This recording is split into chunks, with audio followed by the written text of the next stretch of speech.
Ok, buenas noches hermanos.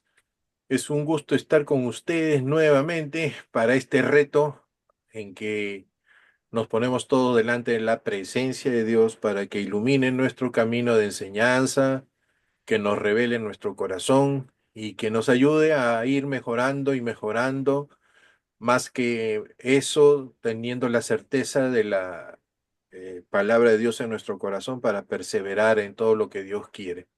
Es un reto en estos tiempos tan difíciles que nosotros podamos estar en este amor, acogidos por esta línea virtual, teniendo muchas cosas alrededor, pero sabiendo que lo que aquí es esto, ¿no? De que estemos fortaleciendo nuestra fe en Él y que aprendamos más de la persona de nuestro Señor. Que a través de este libro de carta a los hebreos podamos entender la parte funcional de lo que es Jesucristo para lo que vino aquí en la tierra, comparado con lo que dejó a Moisés en las tablas, en los mandamientos, en el Pentateuco. Es hermoso poder juntar las dos cosas para que ustedes tengan el privilegio de ver al Señor desde un principio hasta el final que se manifestó la palabra de Dios en la persona de Jesucristo. Eh, También es importante de que nosotros aprendamos a no ser tan, voy a poner una palabra que quizás suene un poco fuerte, ligeros, de querer decir que la gracia sobrepasa la ley cuando no sabemos qué es la ley todavía, ¿no? Y no interpretamos la gracia. Si ahora vamos a ir avanzando, la gracia con la ley dada por Dios, no la ley del hombre trastornada por formas y cosas, sino la ley pura dada por Dios con la gracia, es una sola cosa. Al principio, como el Señor dice, ya lo hemos leído en Hebreos 1, dice que el Señor tuvo la gracia de darle al hombre, y en este caso en el pueblo, ¿no? La oportunidad de que se arrepienta a través de enviar a mensajeros. Esto ha pasado en el tiempo y nosotros hemos visto que en el Antiguo Testamento hay profetas, está la ley, cómo llevaban la palabra, todo lo que sufrieron para que ellos pudieran entender, ¿no? Según la historia que vemos en el Antiguo Testamento, imagínense que para que ellos puedan entender, tuvieron que sufrir. Antes de ir a Babilonia, antes de ser esclavos, antes de estar todo este pueblo esclavizado, ellos seguían las normas de la ley, pero no encontraban a este Mesías en las líneas que le estaba diciendo el Señor. Cuando entran a Babilonia y salen de él, ellos reciben la gracia de entender que estaban buscando un Mesías. Para nosotros es, vamos a ponerlo así, un poco más cómodo leerlo ahora y entenderlo, pero ellos lo vivieron en carne. Pero esto nada quita de que sea diferente a nuestra vida espiritual, en diferentes momentos. Pero mientras nosotros no busquemos a este Mesías, a este Jesucristo, a este Salvador que está en nuestro corazón y tenemos la certeza de eso, entonces vamos a estar igual que el pueblo de Israel. ¿Ok? Por más señales y por más cosas que ocurran en nuestra vida, lo que nosotros debemos tener certeza es de que Jesucristo está en mi corazón. Para aquellos que somos cristianos ya y para aquellos que nos escuchan, para tú poder entender la palabra de Dios, primero tienes que tener una relación con el Señor. No puedes ir a la Biblia como un libro para después concluir de que sí, ciertamente Jesucristo es el Señor, porque solo lo puedes reconocer a través de ese espíritu que está en la palabra que te va a revelar quién es. O sea que no hay forma de acercarte a las cosas de Dios si primero no hay una conversión en tu corazón. Porque el mismo espíritu que dice en la palabra inspiró las escrituras es el mismo que te va a revelar a ti las escrituras en tu corazón y vas a poder avanzar en los cursos que le llamamos ahora. ¿Ok? Entonces, dentro de este preámbulo, seguimos nosotros con la estructura, ¿no? De Hebreos para recordar que en el capítulo 8:6 dice, pero ahora el ministerio de él es mucho mejor, ya que es un mediador de un pacto superior fundado en las mejores promesas. ¿Las promesas dónde fueron dadas? ¿En el Nuevo Testamento o el Antiguo Testamento? Antiguo. Indudablemente que en el Antiguo Testamento, pero vemos que en Hebreos 11:1 dice de que hubo muchas promesas para este pueblo, pero ahora le plació a Dios dar el mensaje de esa promesa, porque en sí la persona de Jesucristo también es una promesa viva de Dios. Es el cumplimiento de todo lo que Dios hizo al hombre para que se arrepintiera, más la misericordia que Dios le dio por la gracia de que en la persona de Cristo se hizo todo para no, vamos a ponerlo así, para entronar y para enseñar que Él es el único, que es lo que vemos acá, Cristo singular, o sea, no hay comparación con Él. Pero nosotros, y lo pongo en nosotros, incluyéndonos como pueblo de Israel, entendimos la letra, entendimos la forma, entendimos la parte exterior, porque no había el compromiso en el corazón para entender lo que Dios estaba mandando. Y aún así en este tiempo nos toca eso. Hay momentos en que es más fácil ser literarios o leer la Biblia y decir lo que está en la Biblia que realmente lo que el Señor dice. Lo hermoso de nuestra vida y la que se sostiene es por esa promesa de Dios que aún subsiste, de que el Señor vendrá pronto y nos llevará. Pero esto de acá se amalgama con la literatura y la revelación de la palabra de Dios en nuestro corazón. Literatura porque hay que leerla. No hay forma. No hay forma en que nuestra fe se fortalezca o se afiance más si que esta palabra no podamos percibir el mensaje que hay en la palabra. Y este mensaje de la palabra es que todo lo totaliza y todo lo pone en la persona de nuestro Señor Jesucristo. Y es por eso que usamos mucho cuando hablamos y decimos en Cristo Jesús, yo soy. O sea, mi existencia está en que estoy en Cristo Jesús. No que creo en Cristo Jesús, sino tienes que estar en Cristo Jesús. Creer en Cristo, claro que tiene que ser, pero tú sabes que el creer en Cristo, ya me fui por otro sitio, pero les voy a decir, creer en Cristo, según el contexto judío, se componía de un juramento, así como Dios en la creación, no habiendo en qué más jurar, puso su palabra en que iba a bendecir a este pueblo en toda la literatura del Antiguo Testamento. Cristo, cuando nosotros llegamos a Romanos para decir que si confesares con tu boca que Jesús es el Señor, creyeres en tu corazón que Dios le levantó de los muertos, eso es para ti y para mí una confesión, ¿no es cierto? Pero esa confesión es un juramento. En el trasfondo judío, ese juramento, si tú fallabas eso, te iba la vida.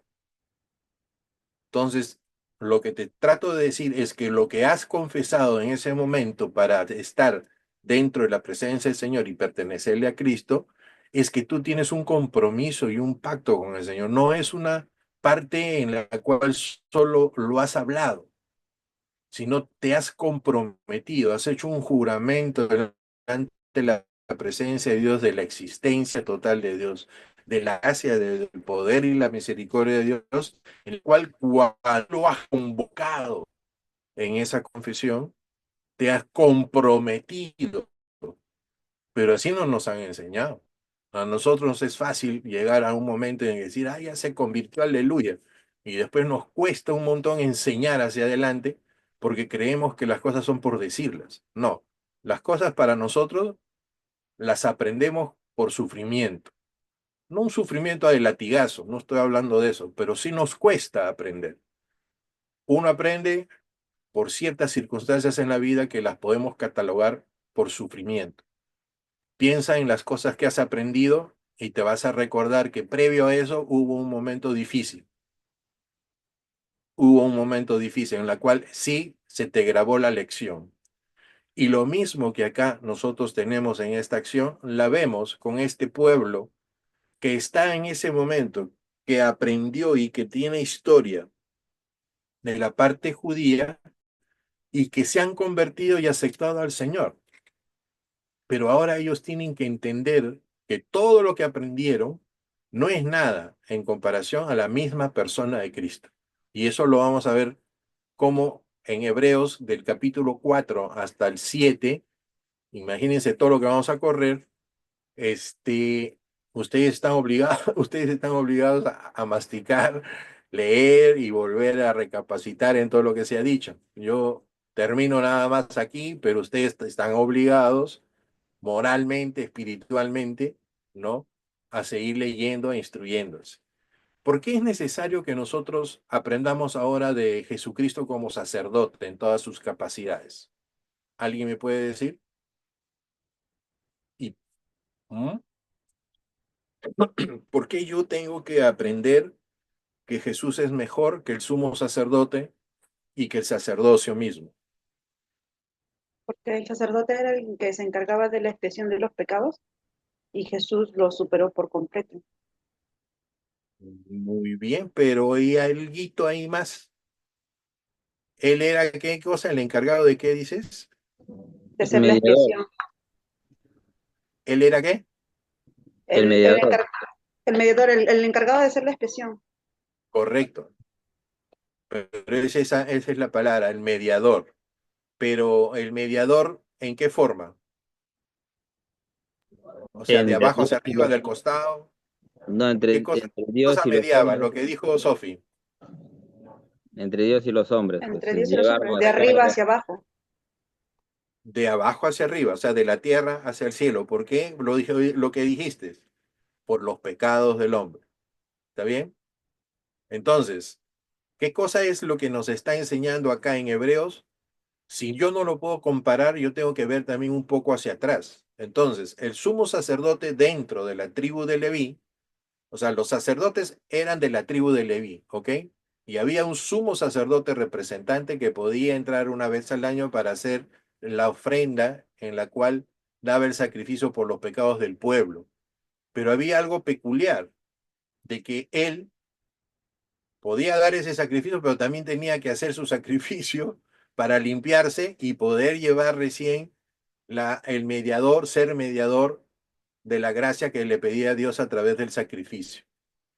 Entonces, vemos de que proviene de un pueblo que es levita, ¿ok? Vamos a apuntalar ahí, un pueblo que es levita, es uno de la tribu de Leví que pertenece a todo el grupo humano, pero era un humano que representaba delante de este pueblo al sacrificio para que el Señor lo acepte y tenía que hacer también él un sacrificio por sí mismo, o sea, limpiarse a sí mismo.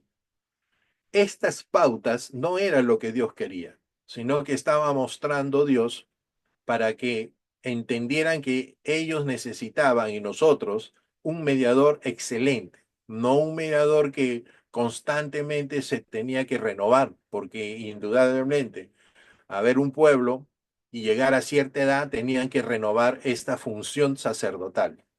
Entonces vamos entendiendo que teníamos sí un mediador delante del hombre para Dios, pero que era renovable y que se tenía que estar cambiando y que se tenía que estar haciendo cosas para que también él pueda ser partícipe de lo que estábamos buscando, el perdón de Dios por medio de los sacrificios. Y estos eran constantes. Ustedes se imaginan que constantemente tenían que estar haciendo esto. Para esto, ¿qué cosa tenían que hacer? Tener todos los animales preparados de acuerdo a lo que ya han estudiado en el Antiguo Testamento con ciertas características. Pero si ustedes han sido buscadores de lo que dice la palabra de Dios en el Antiguo Testamento, encuentran que tanto el mediador como la ofrenda tenía características de Cristo, ¿no es cierto? Tanto el mediador como la ofrenda tenían características de Cristo y estas eran características santas. Lo que se buscaba en este proceso entre que el hombre que nos asumía este rol de sumo sacerdote tenía que tener una característica exterior santa para entrar a la presencia del Señor y cumplir con el sacrificio que Dios mandaba. Pero la ofrenda que tú entregabas también tenía que tener ciertas características que eran kadosh o que eran santas, ¿no es cierto? Y si ustedes leen las características de la ofrenda, también se dirigen a la persona de Cristo, ¿ok? Entonces, Teniendo esto, vamos a ver qué nos dice Hebreos. En esta parte del sacerdote compasivo lo vamos a resumir en algo. El sacerdote, el sumo sacerdote que se acercaba a hacer el sacrificio por el pueblo, tenía que tener lo que le llaman, cuando tú te compadeces de la persona que está haciendo este sacrificio, o sea, tenías que tener empatía, Empatía. ¿no?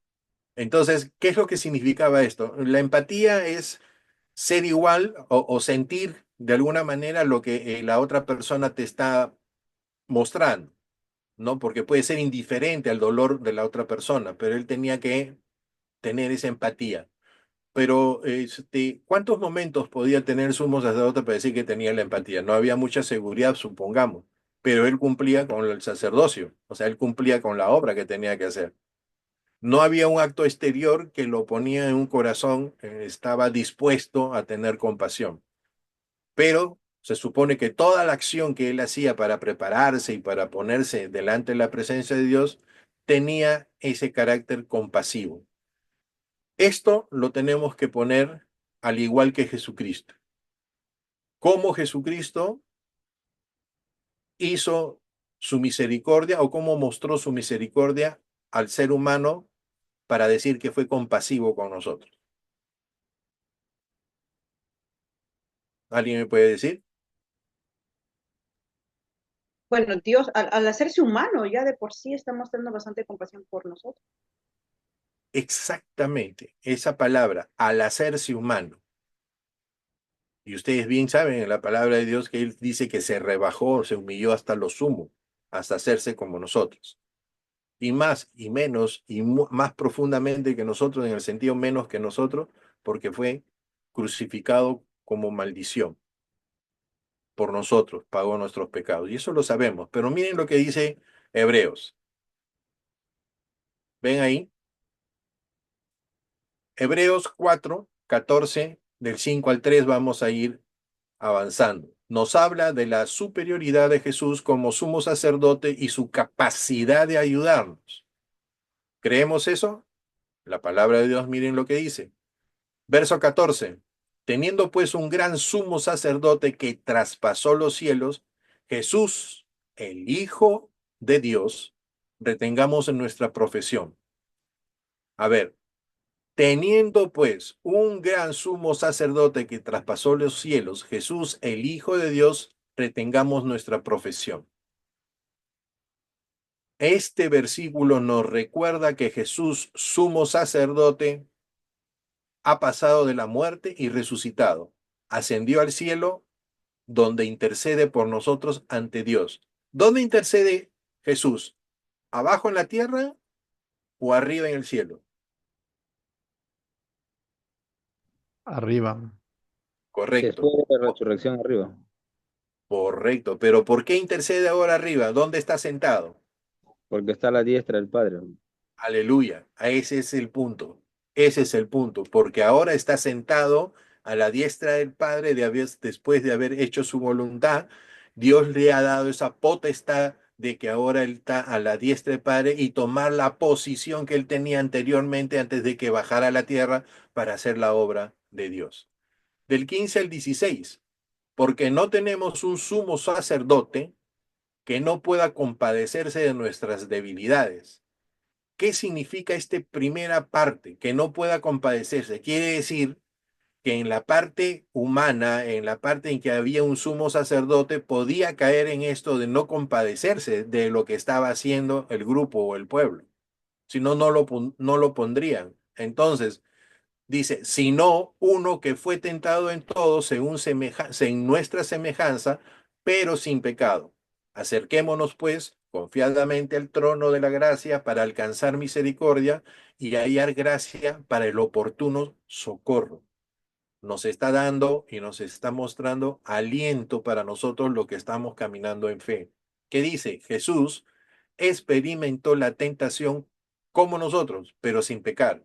Esto significa que puede comprender nuestras luchas y debilidades.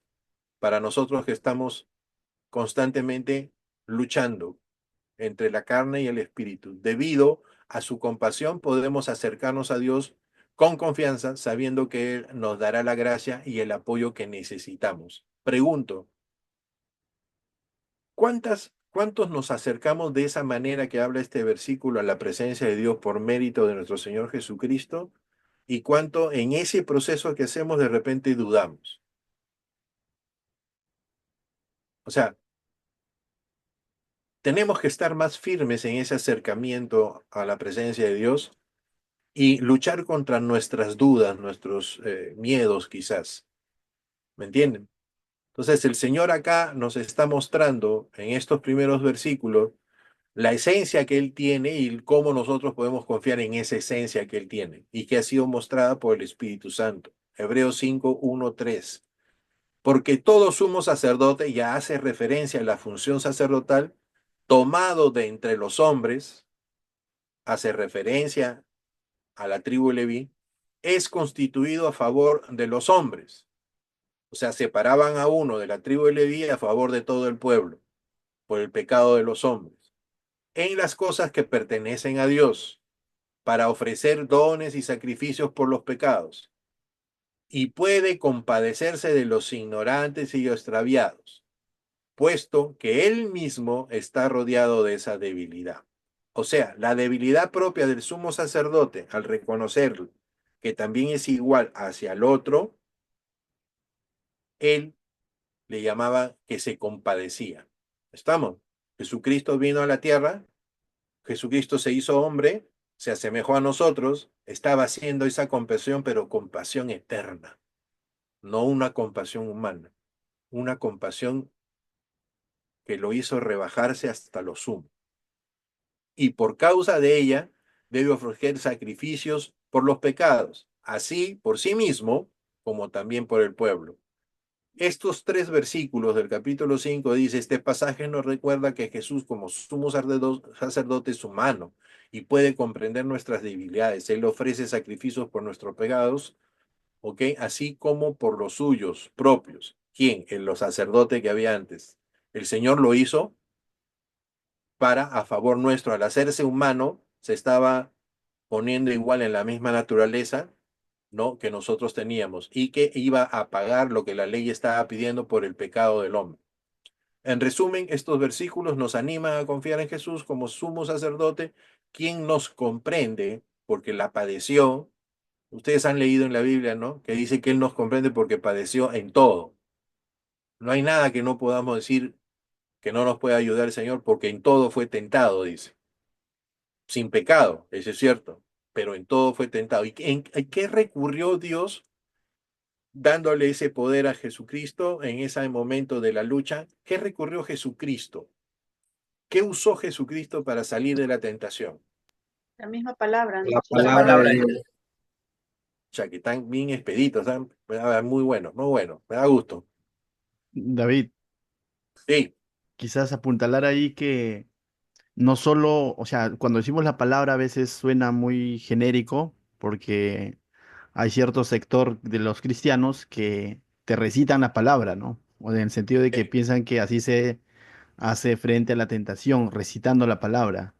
Jesús ciertamente lo citó, pero también lo cumplió, ¿no? En el sentido de que fue consecuente en su acción, ¿no? De no solamente citar la escritura, sino vivir en ese momento lo que él estaba citando, ¿no? Y quizás eso también tenerlo en cuenta, ¿no? Cuando vamos a resistir a la tentación, no es citar la palabra nada más, sino es vivir justamente, recordar y vivir la palabra, ¿no? Gracias. claro. Y si podemos apuntalar un poco más, entendamos que cuando decimos que el Señor usó la palabra, dijo escrito está, ¿no?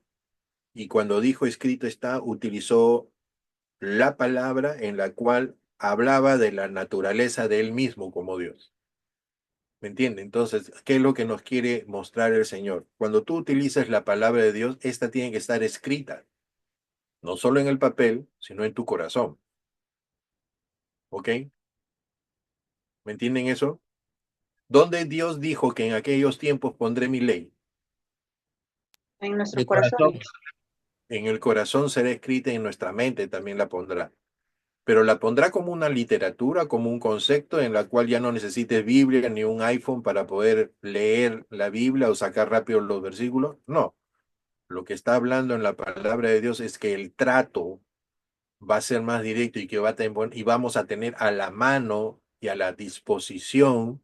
Cuando nosotros leemos, se nos va a grabar, se va a ir ahondando o va a salir aflorando lo que Dios ha dicho, para que tú puedas saber en el momento de tu tentación y de la que concupiscencia que tú estás usando, que te está atacando, puedas usar la palabra de Dios, pero porque estás comprometido, porque realmente crees en esa palabra. Y para creer en esa palabra, entonces tienes el pronto auxilio, porque sabes que Jesucristo nos ha hecho libres para entrar a la presencia y la gracia que es Dios y poder pedir misericordia y pronto ayuda.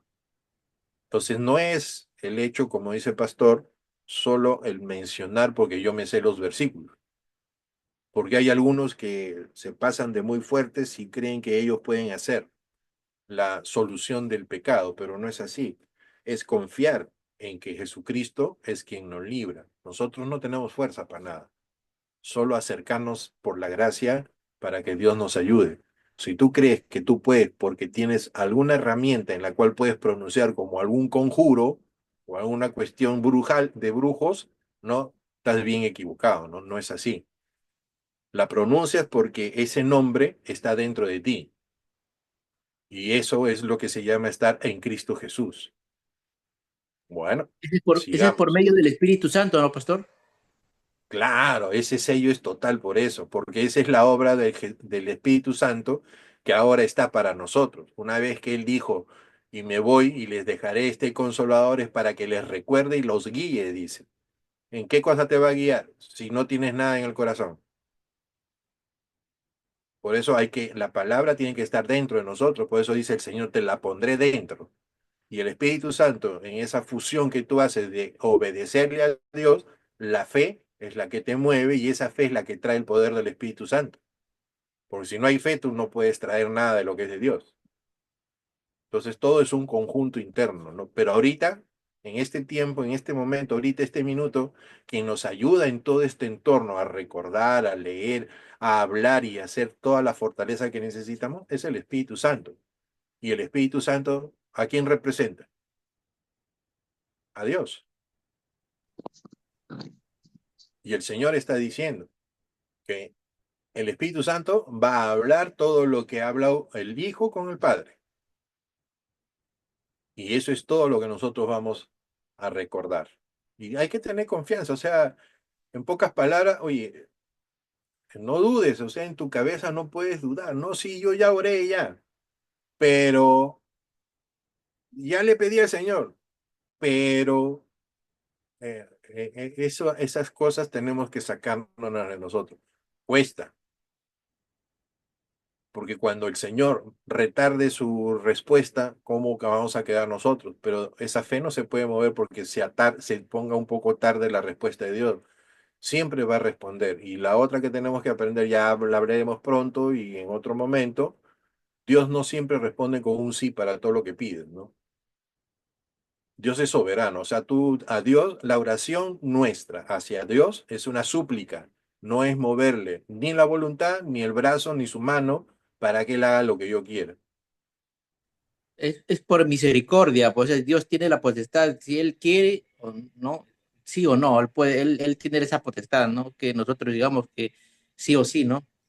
Correcto, y ahí viene el problema, en que no es, a veces cuando uno ora dice, si el Señor quiere, va a suceder, también es falta de fe, porque Dios siempre quiere lo bueno para nosotros, pero como tú estás orando y Él es intermediario entre la persona que necesita y tú, entonces tú pones, ah, bueno, si Dios quiere, lo va a hacer, pero ese es para zafarse del bulto, ¿no? Tú siempre tienes que orar para que sea, pero si tú oras para que sea y Dios dice lo contrario, amén, también tienes que agachar la cabeza y decir gracias. Entonces, uno tiene que estar confiado en que su padre lo hace siempre todo, ¿no? Bueno, son temas diferentes. Sigamos. Sacerdote obediente. Ay, ay, ay. Acá quiero ver a los teólogos.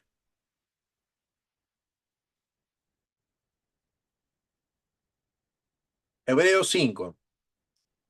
nos habla de la naturaleza del sacerdocio de Jesús y su superioridad en el sacerdocio levítico. Acá es la comparación de lo que estábamos hablando.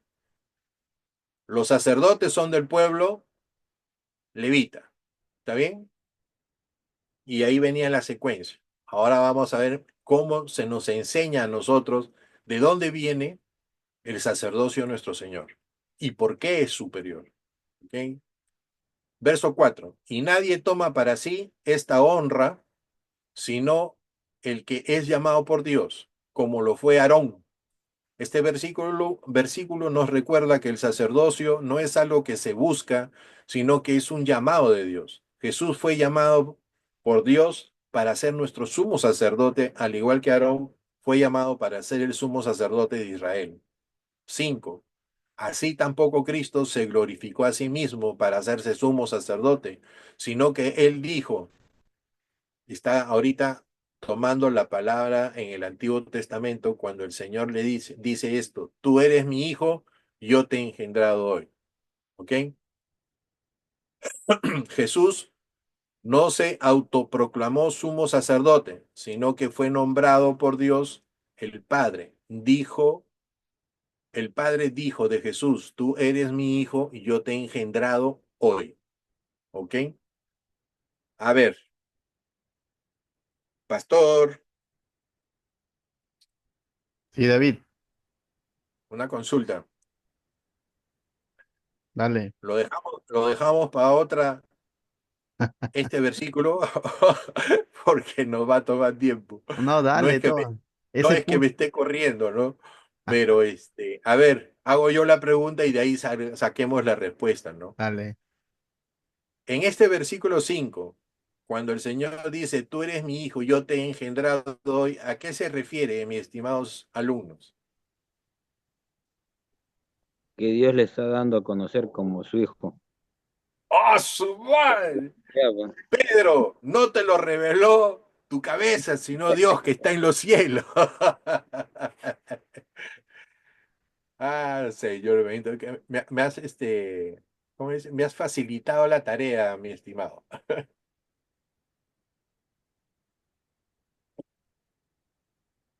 Es cierto. ¿Y por qué un poquito la pregunta?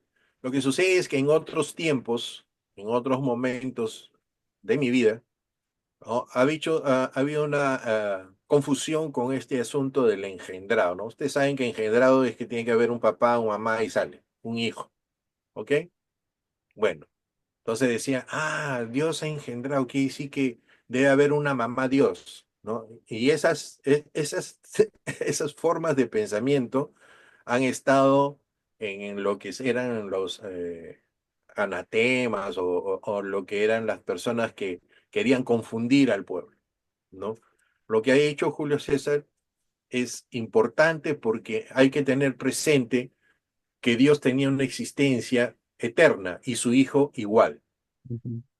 Por consiguiente, no podemos utilizar esa palabra engendrado, pero para entender ese engendrado es cierto, porque ha manifestado a su Hijo, lo que decía Ostras. Julio César, y que está en Hebreos 1 y 2, ha manifestado a su Hijo y ha proclamado a su Hijo. ¿Recuerdan cuando está Juan el Bautista bautizando a nuestro Señor Jesucristo? ¿Qué dijo Dios y qué se mostró en ese momento? ¿Recuerdan? Este es mi hijo amado, ¿no? Correcto. Y que dice en quien tengo complacencia, un éxtasis superior. ¿Y qué cosa mostró que venía hacia el Hijo? Espíritu Santo. Aleluya. Eso mismo que pasó con Jesucristo, en la cual estaba mostrando Dios y tiene complacencia, yo no sé cómo explicarlo, pero él estaba seguro de lo que su hijo iba a hacer. No había duda, porque lo está manifestando, ¿ok? Y es una situación en la cual nosotros tenemos que tomar la medida. Nosotros que hemos aceptado a Jesucristo, estamos seguros que si seguimos en el camino de nuestro Señor Jesucristo, vamos a terminar la buena carrera. Entonces, nuestro compromiso Nuestro pacto es seguir en las cosas que el Señor ha puesto, porque lo que Él empezó lo va a terminar. Pero si estás en el camino del Señor, es imposible que Dios, y lo digo con la parte de que no puede ir en contra de que pone dos caminos en el Antiguo Testamento, uno para vida y otro para muerte, y Él diga, bueno, puedes ir 2 días vas por el camino de la vida y 5 días vas por el camino de la muerte. O sea, haz lo que tú quieras. Dios no te ha dado esa libertad para hacer esos cambios, No puede ser pero en sí te ha dado horas. tampoco, ni minutos. Entonces, porque uno tiene que inmediatamente, cuando se abre la puerta de la tentación, y esto sí tienen que aprender, nosotros por pensamientos no vamos a ser castigados, ¿está bien? Pero lo que estos pensamientos no deben hacer en nuestra vida, cuando se abre la puerta de la tentación, es quedarnos mirando eso. La vitrina se debe cerrar al mismo instante que se abre. ¿Y por quién? Por el poder de Dios. Porque cuando tú meditas la palabra en tu corazón, esa misma palabra te va a dar la fortaleza a cerrar esa ventana. Pero cuando entonces sucede lo de Eva en tu vida, que se queda mirando, ¿no? El fruto que era agradable para comer, ya se fundió. Olvídate. Aquí la cosa sale mal. Entonces, en ese sentido, cuando el Señor manifiesta a su Hijo, también está diciendo que esa manifestación de su Hijo, que fue proclamando la voluntad de Dios, ahora nosotros la tenemos en el corazón. Y eso es lo que tiene que estar vigente. ¿Y cómo lo mantenemos? Por fe, por el Espíritu Santo y porque tenemos la instrucción de Dios, que es su palabra. ¿Ok? Bien, bien, me da mucho gusto. Entonces, Hebreos 5:6, ¿qué dice? Tú eres, aparte que le dijo, tú eres mi hijo, o sea, lo puso superior a todo, tú eres sacerdote para siempre según la orden de Melquisedec. Jesús fue nombrado sumo sacerdote según la orden de Melquisedec, lo que significa que su sacerdocio es eterno e independiente y sacerdocio levítico. Ustedes ya han estudiado esto, yo sé que el pastor les ha enseñado. Entonces, si bien es cierto, Jesucristo no es por la línea legal, vamos a ponerle así, no, no es la palabra, por la línea ministerial de la tribu de Leví para ser sacerdote. ¿Por qué línea le ha hecho Dios a él sacerdote? Por la de Melquisedec. Pero, ¿qué diferencia hay? La línea que es por Leví hasta Aarón es una línea en la cual tiene un origen, un final y una reposición. O sea, necesitamos un montón de Aarones. Bueno, los montón de Aarones son su descendencia, que nacen en la tribu de Leví y siguen haciendo el proceso de sacerdocio. Pero lo que pasó con Melquisedec, ustedes saben lo de Melquisedec y Abraham, ¿o no? ¿Se acuerdan? ¿Se acuerdan? Sí, sí, pastor. Sí. ¿Qué Génesis. pachó? ¿Qué pachó? ¿Qué hizo Abraham delante de Melquisedec? Le dio los diezmos, Correcto. ¿En qué símbolo? ¿En qué significaba eso? reconociendo su autoridad sobre él. Correcto. ¿Su autoridad qué? Su superioridad, pues. No, pero está bien, era superior, Sacerdotal. pero exactamente, esa es la palabra. No era superior porque era mejor, bonito, tenía más barba, tenía corona, no, o su posición. La situación era porque era sacerdotal, pero sacerdote de quién dice la Biblia, del Dios Altísimo. Pero cuando ven la línea de este sacerdote, ¿no? Que era rey de Salem, no tiene padre y no tiene madre ubicable, según lo que están enseñando en la genealogía. Y se estableció que este rey no tenía un principio y no se sabe en qué terminó. Por eso cuando se habla de la línea de Melquisedec es porque como no tenía ese origen y este fin, entonces es un origen eterno que solo lo manipula Dios. Por consiguiente, es esa línea de Melquisedec que aparece como un personaje, pero que no sabe de dónde viene, ni tampoco a dónde se fue.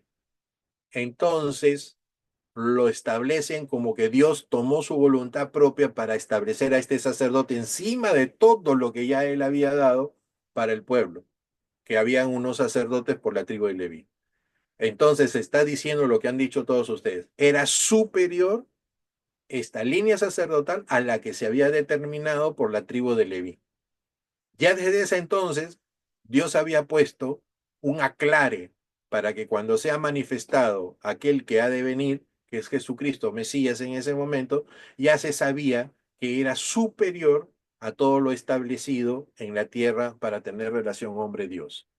¿Ok? Entonces, es por eso que también, después de ser manifestado hijo, ahora es manifestado el sacerdote y están explicándole a esta congregación: oye, todo lo que tú has aprendido desde un principio, desde la base de tu cultura y de la palabra de Dios y de la ley de Moisés, todo esto, la persona de Jesucristo, que es el Mesías, que es Yahshua, el Salvador, Él es superior a eso que te enseñaron y que se está cumpliendo, como dice el primer capítulo, Dios diciendo que ahora en estos postreros tiempos se ha cumplido en su Hijo. Entonces le está diciendo: muchachos, ustedes ya saben qué cosa es y qué significa ser sumo sacerdote, ya saben la función, ya saben cómo se manejaba en ese entonces, ya saben cómo lo han hecho y cómo lo están haciendo, porque el templo todavía no había cumplido los 70 años después de Cristo, en la cual se destruyó. Quiere decir que en ese momento todavía había los sacrificios, ¿ok?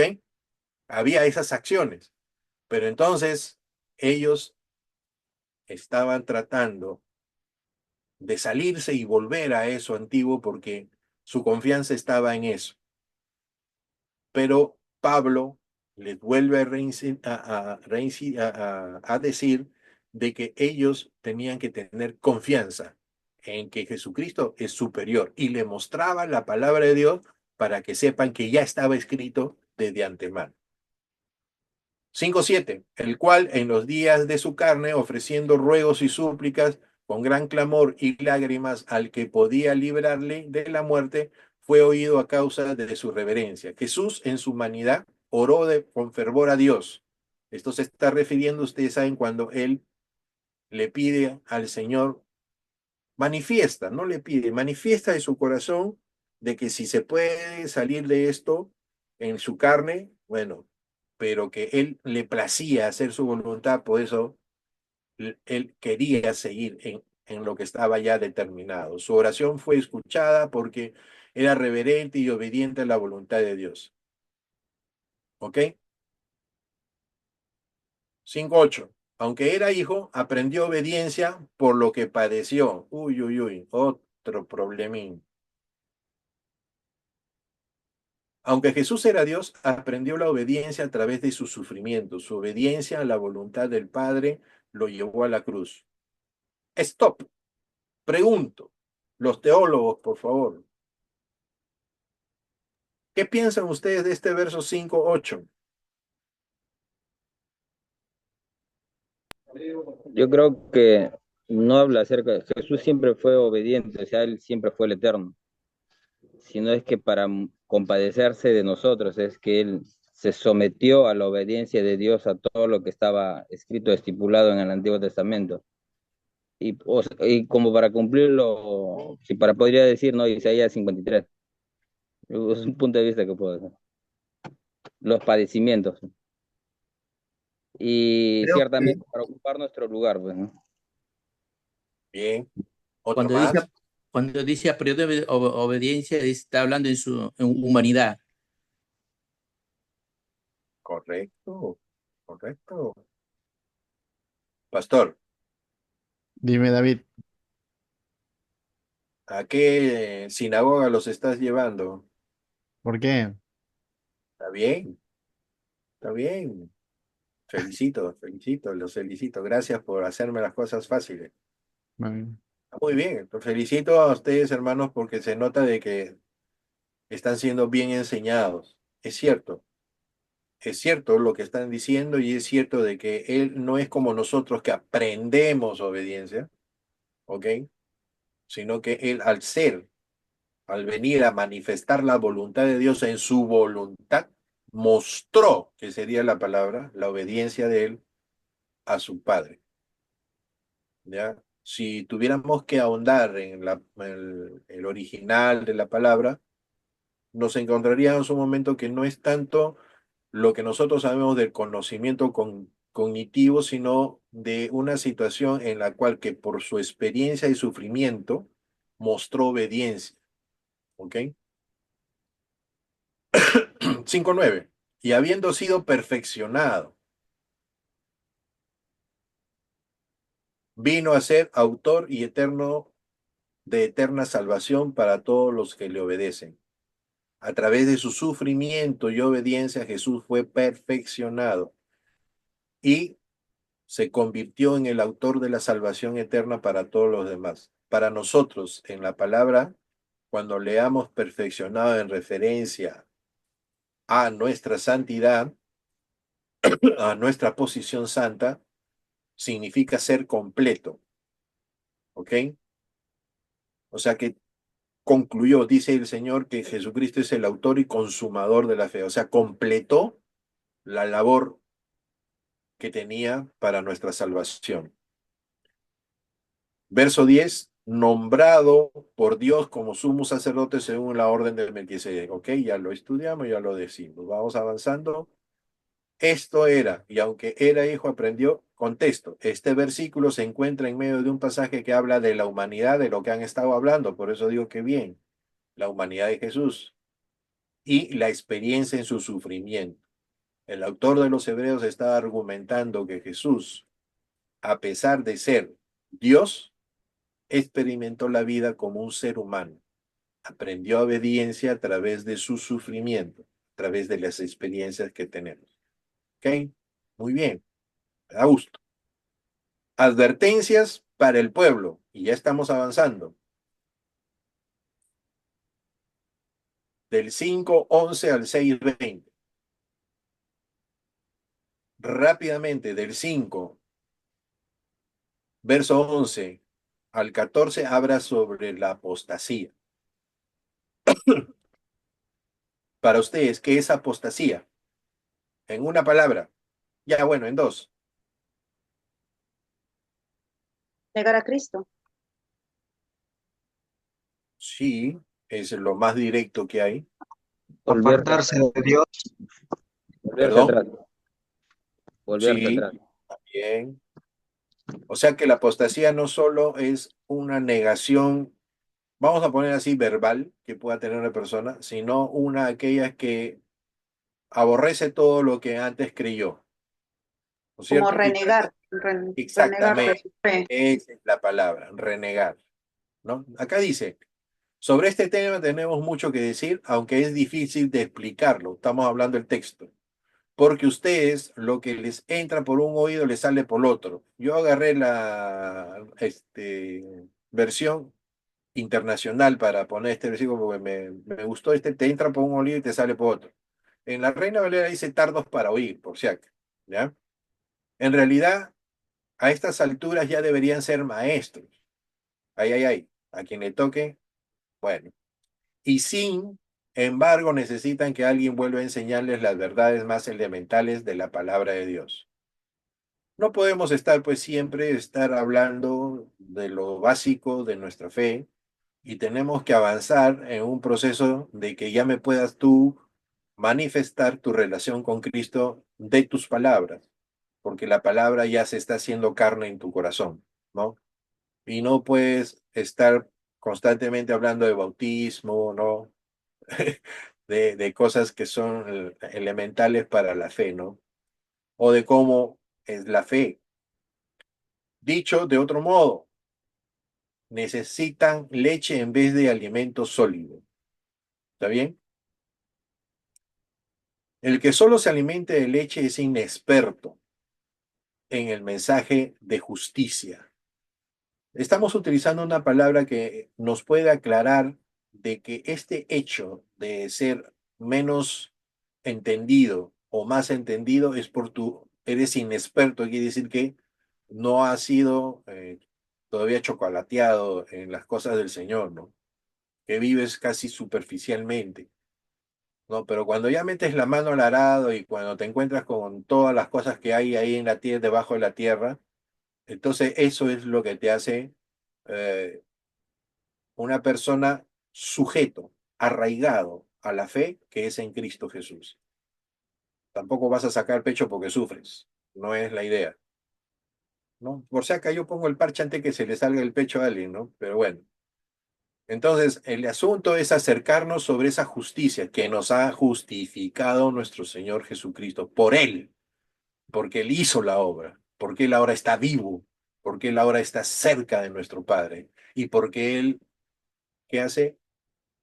Aboga por nosotros aún en estos momentos. En cambio, el alimento sólido es para adultos, para aquellos que tienen la capacidad de distinguir lo bueno y lo malo, pues han ejercido su facultad de perfección espiritual. A ver, ¿estamos de acuerdo que debemos tener cuidado con este texto de no desfallar de tal manera, de no fallar de tal manera en que nosotros lleguemos a renegar de las cosas del Señor? ¿Ok? Y está hablando de lo sólido que debemos tener en nuestra vida por el hecho de tener un discernimiento que viene por el Espíritu Santo de hacer lo bueno y lo malo. Pero acá el asunto está en que tú puedes tener discernimiento, decir que tienes discernimiento, pero no me dices nada de que obedeces ese discernimiento. Porque el discernimiento sería para que lo bueno que tú has detectado, eso lo sigas. Entonces, hay que tener cuidado. ¿Ok? Advertencias al pueblo siguen estas advertencias de la apostasía. Hebreos 6 es un capítulo que habla sobre la importancia de perseverar en la fe y advierte sobre los peligros de retroceder en el camino de la fe. Esto está claro. Verso 6, 1, 3. El autor exhorta a los lectores, en este caso Pablo, a los creyentes, a dejar, creyentes judíos, a dejar las enseñanzas de la fe y avanzar hacia la madurez, recordándoles los fundamentos de la fe. ¿Ok? Por tanto, dejando las enseñanzas elementales acerca de Cristo, avancemos hacia la madurez, no echando otra vez el fundamento de arrepentimiento, de obras muertas y de la fe hacia Dios, de la enseñanza sobre lavamientos y la imposición de manos, resurrección de los muertos y del juicio eterno. Esto haremos si Dios lo permite. 4:6, el autor advierte sobre el peligro de aquellos que habiendo experimentado la luz del Evangelio, caen en apostasía. Que dice, porque es imposible que los que una vez fueron iluminados, gustaron del don celestial y fueron hechos partícipes del Espíritu Santo y gustaron de la buena palabra de Dios y de los poderes del siglo venidero y que han caído, este caído va con la apostasía, o sea, han renegado, sean renovados otra vez para arrepentimiento, crucificando de nuevo para sí mismos al Hijo de Dios y exponiéndolo al escarnio. O sea, se burlan, ¿no? Un creyente, uno que ha estado haciendo todas las cosas del Señor, reniega por la locura en su mente, reniega de Jesucristo, todos los que lo ven y dicen, pero tú no hacías esto, pero tú no eres así, y todo cae y fastidia, aunque no lo crean, al cuerpo de Cristo. Uno de nosotros que falla, a todos nos meten en la misma colada, más cuando estás en un estado público, ¿no? Pero bueno. 6, 9, 12. El autor enfatiza la seguridad de la promesa de Dios para aquellos que perseveran en la fe, que es lo que está aquí haciendo cada rato. Pero nosotros no somos de los que retrocedemos para perdición, sino de los que tienen fe para preservación del alma, porque Dios no es injusto para olvidar vuestra obra y trabajo de amor que habéis mostrado hacia su nombre y habiendo servido a los santos y sirviéndoles aún. Deseamos, pues, que cada uno de vosotros muestre la misma solicitud hasta el final para alcanzar la plena seguridad de la esperanza. ¿Qué es lo que quiere decir esto? que para nosotros los cristianos, para nosotros los que amamos al Señor y que añoramos estar muy pronto cerca de Él, en su presencia, nuestra lucha es diaria, minuto a minuto, segundo a segundo. Yo no puedo decir, oye, el domingo pasado yo hice esto, entonces te tomas aire de las obras benditas que has hecho en el Señor, pero en este momento viene la tentación, viene la prueba y posiblemente resbale uno. Entonces, ¿de qué me sirvió lo que hice anteriormente si no me fortaleció hacia adelante? Entonces, este asunto es continuo, ¿no? La línea que tú ves con tus ojos, ahorita, por ejemplo, en la pantalla, si tú te das cuenta, es una sucesión de puntos para los profesores que están ahí. Entonces, la línea en realidad es una sucesión de puntos y para hacer nosotros nuestra línea recta hacia el Señor es una sucesión de puntos diarios que hacemos para estar en la presencia del Señor. No la semana. Por ejemplo, mañana vamos a ir al servicio, vamos a alabar a Dios, vamos a escuchar la palabra, vamos a compartir de nuestras cosas y ¿qué más? Eso se junta con todo lo que vas a hacer el lunes, el martes, el miércoles, el jueves, el viernes y de nuevo el domingo que te reúnes con la familia. No es que el domingo nomás hacemos las cosas. ¿Entienden? Entonces esa es una lucha que tenemos todos. Hasta ahorita debemos tener en nuestra mente, día a día, minuto a minuto y segundo a segundo. Por eso se dice que cuando uno tiene que estar, dice, medita la palabra de día y de noche. ¿Ok? Ahí se cumple todo. Ahora no te quedes sin dormir y estás leyendo, estudiando la palabra. No estoy hablando de eso, ya que tengo que estar corrigiendo a veces. La meditación es de lo que has estudiado y eso lo estás. No quiero utilizar esa palabra nuevamente, pero es la mejor. Rumiar constantemente en tus pensamientos lo que has aprendido. El domingo sales del servicio, vas a tu casa y comienzas a pensar en lo que el Señor te ha dicho a través de la palabra de Dios y escuchar lo que el siervo que está ahí adelante te está trayendo un mensaje que a él se lo ha dado el Señor. O escuchar también a la persona que te ha podido bendecir, que está a tu costado. Y tú tienes que ver que todas esas cosas que te suceden es porque Dios las ha mandado para ti. Es el regalo de Dios. Entonces tú tienes que meditar constantemente. Bueno, avancemos. 6, 13, 20. Porque cuando Dios hizo la promesa a Abraham, puesto que no tenía a nadie mayor por quien jurar, juró por sí mismo, diciendo, de cierto, te bendeciré y te multiplicaré. Esta es una certeza total. Te bendeciré y te multiplicaré.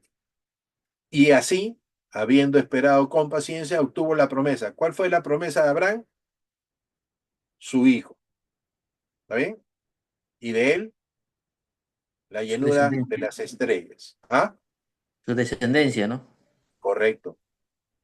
Pero no era su descendencia natural de los hebreos. Era la descendencia de la fe, por si acaso. Y si no, para ponerlo más claro, no solamente era la descendencia del pueblo israelí, sino la descendencia también de la fe, ¿no? Porque esas estrellas en el cielo, por más pueblo de Israel que sean, no las llena, pero llena un rincón. Pero las estrellas en el cielo son todos los que profesamos fe, ¿no? En todo el mundo.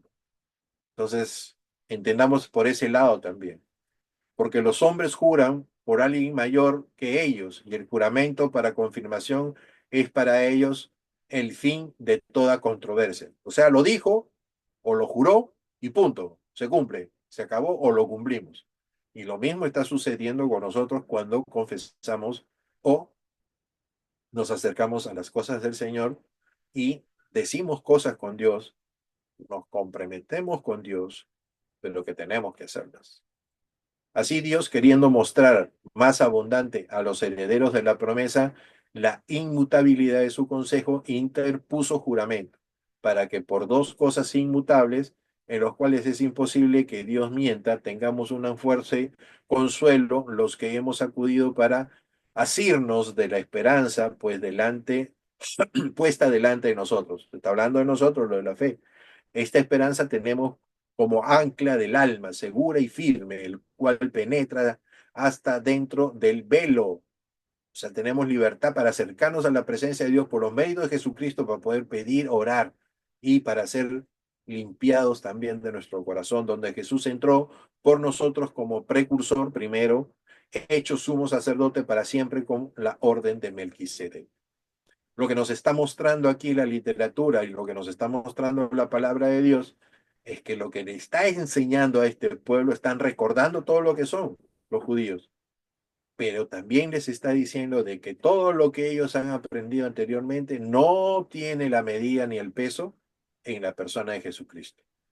Pero esto que está mostrando es profundo en la escritura, en el Antiguo Testamento, en los hechos antiguos, ¿ok? Pero les está diciendo que eso no tiene el peso de nuestro Señor Jesucristo. El orden del sacerdocio, entramos al capítulo 7 y terminando, 1:28. Hebreos 7 explora la superioridad del sacerdocio de Melquisedec sobre el sacerdocio levítico y cómo Jesús es el sumo sacerdote perfecto según el orden de Melquisedec. ¿Ok? Yo, 7:1-3. Se presenta Melquisedec, rey de Salem y sacerdote del Dios Altísimo, quien bendijo a Abraham. Su sacerdocio es superior al de los levitas, ya que no está sujeto a limitaciones de un linaje humano. Eso lo vemos en 1:3, ya lo hemos mencionado. Pasamos, 4:10. En el verso 4 al 10 se compara la ineficiencia del sacerdocio levítico por la perfección del sacerdocio de Melquisedec, que no requiere un reemplazo. Estamos hablando de la eternidad. Estamos hablando de que no hay una reposición, ¿no? O ir a una tienda a comprar un sacerdote del tipo dibujito de Aarón para que haga su función. No se requiere. Humanamente, sí, pero esto es sacerdotal. Y ya lo tenía el Señor previsto con el personaje Melquisedec. Y cuando lo menciona en la palabra de Dios, el orden que tenía Melquisedec y su función delante del Dios Altísimo, se lo traspasa a la persona de Jesucristo para poner que es mejor ese que está dejando Dios que el anterior que era en Aarón. Seguimos. Capítulo 7, verso 11 al 17. Se destaca la superioridad del sacerdote Melquisedec. Se destaca ya que no está sujeto a las limitaciones de la ley y no requiere un sucesor. ¿Ok? Las cosas que se tenía que hacer el sumo sacerdote para purificarse él mismo y después recién asemejarse para poder llevar las peticiones del pueblo y sacrificio del pueblo, esas limitaciones no estaban en Melquisedec. Él era de frente. Y eso lo están plasmando en la persona de Jesucristo. Final, el verso 18 al 28 se presenta a Jesús como el sumo sacerdote perfecto, quien ofrece un sacrificio eterno y eficaz para la redención de nuestros pecados. ¿Ok? Estos del 18 al 28, 10 versículos, por favor, léanlo detenidamente para que ustedes vean cómo se exalta la persona de Jesucristo como el Hijo de Dios y como sumo sacerdote de la misma categoría que Melquisedec para hacer esa función de intercesión que tuvo o lo que tiene o lo que fue para nosotros delante del Padre.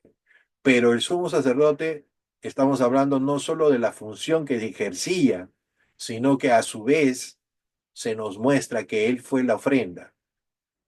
Porque un sumo sacerdote de ofrenda, ¿qué hacía? Entonces, la ofrenda y el sumo sacerdote son dos cosas que se juntan para mostrar la eficacia de la persona de nuestro Señor Jesucristo y a su vez la potencia para que nosotros los que estamos aquí a la espera de su segunda venida, nuestra fe sea fortalecida en toda la enseñanza de su función sacerdotal y que confiemos en que podemos allegarnos a Él con seguridad para que nuestras peticiones y necesidades puedan ser llegadas por la obra de Jesucristo al trono de gracia que es el trono de nuestro Dios. Pero hay muchos que no nos acercamos. Ya no podemos ser como el pueblo de Israel que le decía a Moisés, anda tú nomás, sube, sube, sube tú nomás, porque tenían miedo a los truenos y todo lo que escuchaban de parte de Dios, porque tenían miedo a morir, ¿no? En el momento que iban a recibir la ley. Pero ahora nosotros no, pues no te podemos tener ese miedo, debemos acercarnos confiadamente, porque Jesucristo es nuestro mediador, porque Él es la sangre del propiciatorio, porque Él nos cubre con su obra bendita y nosotros nos podemos acercar con seguridad. Es por eso que esto es una renovación y fortalecimiento a nuestra fe, lo que hemos visto, porque leyéndolo ya con mayor detenimiento, ustedes van a ver con claridad el por qué se le estaba enseñando a este pueblo judío cristiano de que todas las cosas que ellos habían aprendido estaban en segundo plano. Lo podemos decir que estaban como sombra, pero que tenían que aprender por medio de la fe a confiar que todo eso que habían aprendido en su cultura estaba en la persona ya solidificado, que él tenía todo, donde podían escarbar todo lo que quieran, pero él era el Mesías, él era nuestro Salvador y que era la promesa de Dios manifestada. Así que lo mismo es para nosotros, muchachos, para el que escucha, para el que tiene la oportunidad de ver el video, para el que tiene la Biblia en la mano y va cotejando las cosas del Señor y para nosotros mismos. Nosotros debemos tener la certeza de que lo que se habla de nuestro Señor Jesucristo es verdad.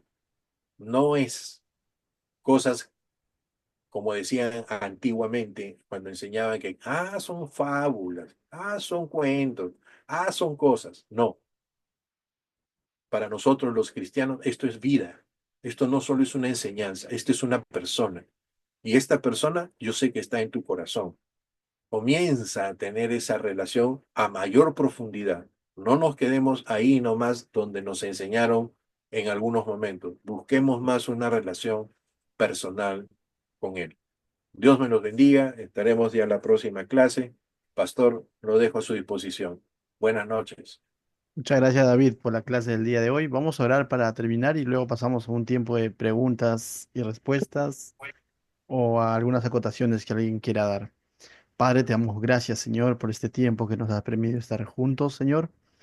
Bendice a cada persona, Señor, que ha escuchado esta clase y a cada persona que vaya a escuchar este video, Señor. En el nombre de Jesús, gracias por la vida de David y por todo lo que nos muestra, Señor, a través de estos pasajes y nos anima a seguir indagando, a seguir escarbando, a seguir rumiando, Señor. En el nombre de Jesús, te damos gracias por todo. Amén.